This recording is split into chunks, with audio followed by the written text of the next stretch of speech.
About this, it's a 1930 4.5 litre Bentley, known as a Blower Bentley. The reason is it's got that bloody great big supercharger on the front, so that's what earned it the name of the Blower. Because basically, and I'm not an engineer, what's that doing is forcing the fuel and the air into the piston, so you get higher compression, more performance. The reason it was developed in the first place is that one of the Bentley boys, the Bentley drivers of the 1920s, a chap called Tim Birkin, he was convinced that the threat of the Mercedes with its compressor, with its supercharger, was one they could only meet by supercharging the Bentley. And he went to Mr. Bentley and he said, look, let's put a supercharger on the front, like Mercedes. Bentley said, no way, won't do it, it corrupts the design of the engine. If you want more power, just add more capacity. And he was right, because when they brought out the racing version of the 6.5 litre, which became the Speed 6, it won them all twice. The Blower, wonderful as it is, didn't win any major races. But it's become probably the most enigmatic of all the Bentleys from those early days. So you hear people talk about Blower Bentleys even when they don't know what they're talking about. Famously, Ian Fleming had a Blower Bentley, which is why James Bond was a Bentley boy. In the books, not in the films. Because when Cubby Broccoli got hold of him, he stuck him in an Aston. Lovely car, lovely car. But I think in Thunderball it's described as because the Bentley was out of action, he had to have a pool car. The Aston.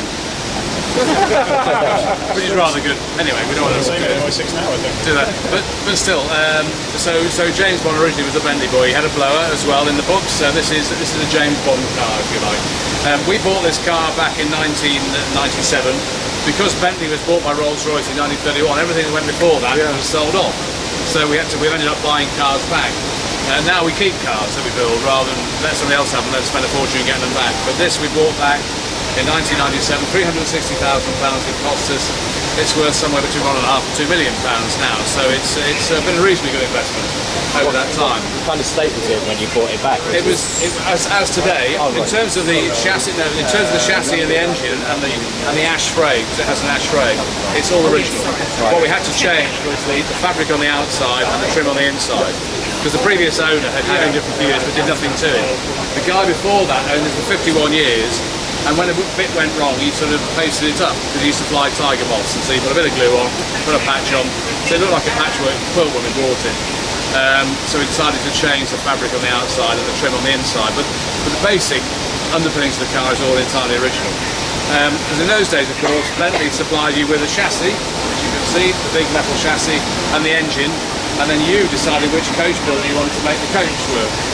So in this case, it's Bentley Blower, which is used on most of the touring and racing Bentleys. But this is all fabric, Brexit fabric, breathable.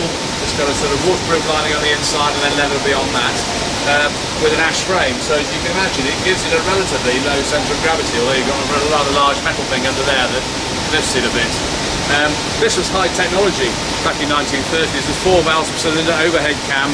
Of course, in the 1970s, the GTIs were coming out and talking about 4 valves per cylinder and overhead cam. Well, this had it in 1930. We only had it in 1920 on the original 3-litre engine. So Bentley engineering was ahead of its time way back then. This is one of 50 road cars built to homologate the car for racing.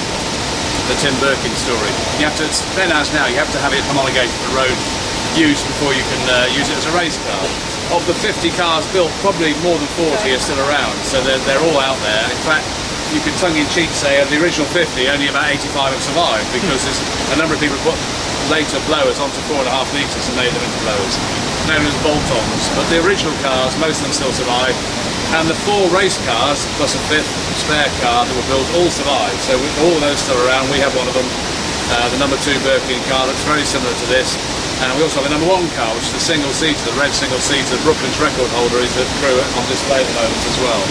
So very important cars for racing heritage, but also from the point of view, this was all about the great Bentley spirit of being, a very big, very comfortable, very robust 4-seat car that just happens to be capable of going very quickly, as you will see, sure.